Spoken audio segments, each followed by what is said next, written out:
Shy Bro, Father James with Father Hank. Hey. We are doing this podcast 10 pounds lighter than we did for the previous podcast. Happy Thanksgiving, or belated Happy Thanksgiving to everyone. It was last week, I know, but we're also in quarantine as we're giving this podcast. So in solidarity with our Mary Seat brothers, Father Tim and Father Derek, who did their podcast in quarantine. I think it used to be called Mary Seat Quarantine. So this is now Shy Bro Quarantine. Hopefully it will end soon, at least here at Juliana. So we want to do a little recap, little leftover Thanksgiving podcast. So we spent Thanksgivings in our rectories alone, eating a tub of Haagen-Dazs ice cream on a couch while weeping. No, actually, we had a great time here at Juliana. I don't know about you, Father Hank. Father Manuel's been holed up in his room. He can't leave the room.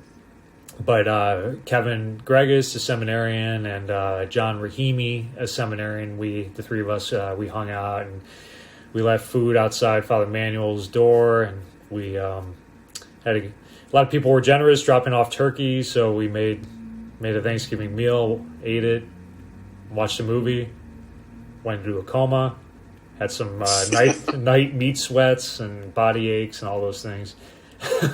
It was fun. When we got COVID tested, the doctor was like checking for symptoms, and he was like, "Do you have body aches, night sweats, and shortness of breathing?" And I was like, "Can we make an exception for Thanksgiving here, because I've had all those?" But how about you, Father Hank? What did you? How was your Thanksgiving? It was relaxing.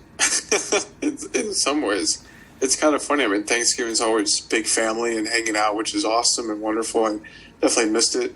But sometimes Thanksgiving holiday can be kind of tiring after all the interactions. So it's kind of a low-key Thanksgiving. I was hanging out with Father Presta. You know, I had a dinner dropped off by the Kocher family. Big shout-out to them. And, it was delicious. We shared a bottle of wine. We were just kind of chit-chatting about family and Thanksgiving traditions that we share. It was nice. And then we also watched what was on. Two things were on. We watched part of the national talk show.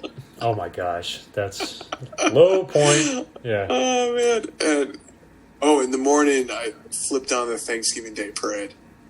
Wow. Never really watched it, but it had some good moments. Yeah. By the way, the shout outs, that's a good idea. We haven't done shout outs in a while.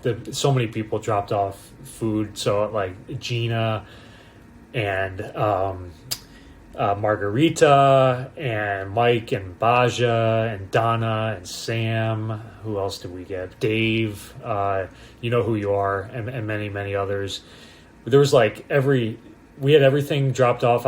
It was like ding dong ditching. People would leave food and like ring the doorbell and run away. We had everything from like medicine to turkey to bourbon to cigars. Like it was pretty glorious. What is your favorite Thanksgiving food, Father Hank? Kids ask me this a lot in school. I think stuffing.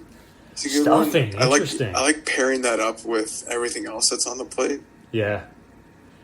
It's got some good textures. There's some crunchiness to it, soft. You know, it's funny. We were talking about this at dinner, at the Thanksgiving meal. It's interesting how, like, there's just tradition around food at Thanksgiving that you don't necessarily like eat the rest of the year, right? You don't get stuffing. True. Stuffing's not something you eat really like the rest of the year, right? No. Cranberries, you don't really eat that a lot. I guess you could have turkey, but not like the bird, right? Usually it's just like huge one. Yeah, slices of turkey. Deli meat. Yeah. Pumpkin pie. Yeah, pumpkin pie. So to me, I like stuffing too. By the way, Mike, who's one of our ushers, he's a firefighter.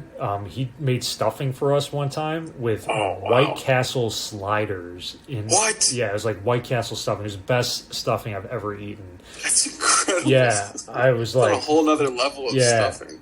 I was on the toilet for like the next 3 days, but it was worth it. It's absolutely worth it. Yeah, I always joke with the kids, like my favorite food, Thanksgiving food, I say gravy, and they're like, you can't choose that. That's not a food. I'm like, I made literally this huge plate of like everything. There's like the turkey, mashed potatoes, stuffing, sweet potatoes, the green bean casserole, all that stuff, and then I just like massive ladle of gravy over like over everything. We're like constantly checking our gravy rations to make sure we're not dangerously low on gravy. Kevin Gregus is great. He's a big meat and potatoes kind of guy, so plenty of gravy. Plenty of gravy for that lumberjack. Well,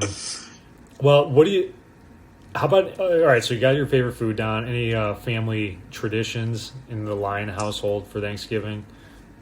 Yeah, we go around and share what we're thankful for. And then my mom's mom, maternal grandmother, it's always, her birthday is the 28th. So we always celebrate her birthday on Thanksgiving Day, too.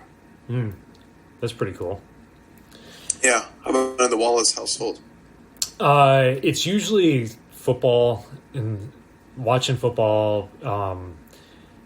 Probably go outside, play a little football just to get some exercise to clear some space. And then my mom usually makes the dinner. Dad carves it.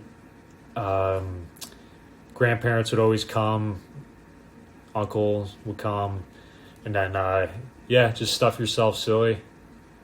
Nice. And eat. But, one of the traditions, we didn't do it a lot as a kid, but obviously since a priest started doing it, was Mass in the morning. I love... This is really this is probably the most, I miss seeing my family obviously, but the most painful thing for me was not being able to celebrate Mass with the community on Thanksgiving. There's to me something like really, really special about the Thanksgiving Day Mass. It's not a holy day of obligation obviously, but to me it's the best non-holy day Mass for me. Better than like 4th of July, Memorial Day, whatever, Labor Day. I love the Thanksgiving Mass.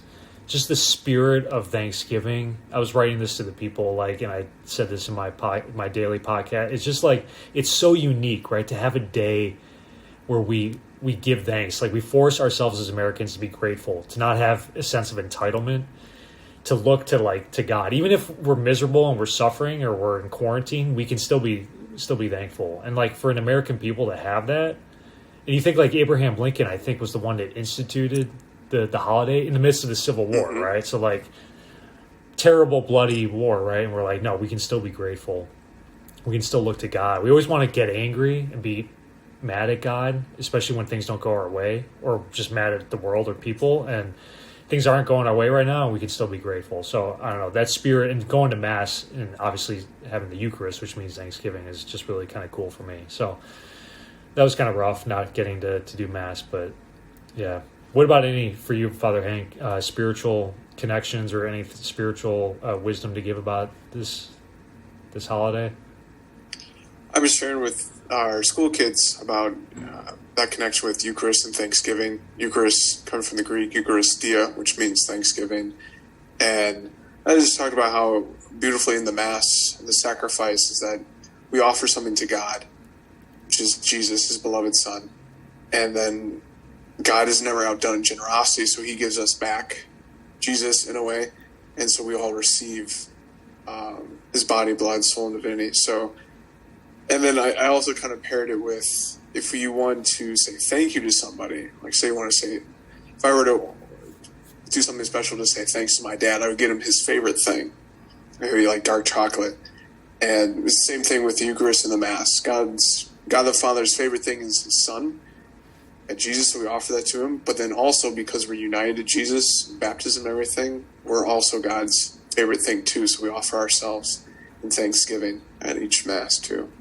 Beautiful, beautiful. So hope you had a nice Thanksgiving wherever you were, folks, and you were able to find the spirit of gratitude in your heart. Thank you again to everyone who's prayed for us and given us provisions during the quarantine, and hopefully we see you soon in public. God bless you. Peace.